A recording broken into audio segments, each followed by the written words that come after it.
And this is a frequently asked questions. She says, are bridal and baby showers allowed in Islam? First of all, we have to understand a very important concept in Islam, because you often go through so many similar cases and you might be in a dilemma whether this is halal or haram. Sometimes you may even be frustrated from the amount of haram you hear from scholars and students of knowledge. Every time you ask them, they say haram, haram, haram. So if you teach people how to fish, it's much better than giving them a fish every day.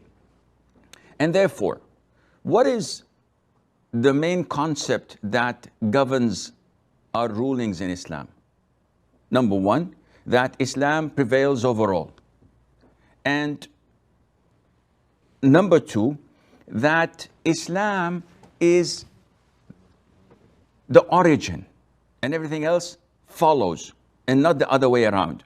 So we don't come to Islam and try to make it fit our lives. On the contrary, we go to our lives and try to make it fit Islam. So having said that, you have to filter and scrutinize everything in your life just to make sure that it is in synchronize with Islam and not the other way around. Now, bridal showers, what are they? They're definitely not from the Muslim tradition. Okay, wearing your watch is not from the Muslim tradition. Riding a car is not from a Muslim tradition. Using your PDA or coming on TV is not from the Islamic tradition. Don't mix apples with oranges unless you're making fruit salad. See, the Prophet said, alayhi salatu wasalam, in a long hadith narrated by Abdullah ibn Umar radiallahu anhuma, he said at the end, وَمَنْ تَشَبَّهَ بِقَوْمٍ فَهُوَ مِنْهُمْ. And whoever imitates a people, he is considered to be from them, from among them. And this hadith clearly states that we're not allowed to imitate people. So if I'm riding a car, am I imitating a people? The answer is no, because everybody rides a car. This is not specific for the Buddhists or for the Hindus or for the Christians or for the Jews. Everybody rides a car. So this is not something part of their tradition, customs, or religion. Likewise, when it comes to using microphones, using TV, media, technology, etc. But when it comes to their customs, the things that they're known for, and it is identifying them, then we cannot mimic them or use such things. I cannot wear a Texan hat because this is for disbelievers living in that region.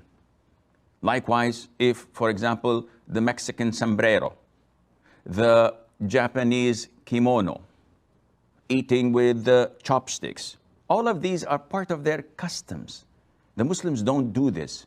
So why would I go out of my way to imitate them? There's something wrong in my aqeedah. Likewise, if someone celebrates the New Year's or celebrates their false celebrations, imitating them, the Muslims don't have this. Coming to the bridal showers and the baby showers, this is not part of our tradition, our customs. For the bride, once she gets married, we have the walima. This is Islamic, a feast. We call people to eat, men and women segregated. Alhamdulillah, they have a good time.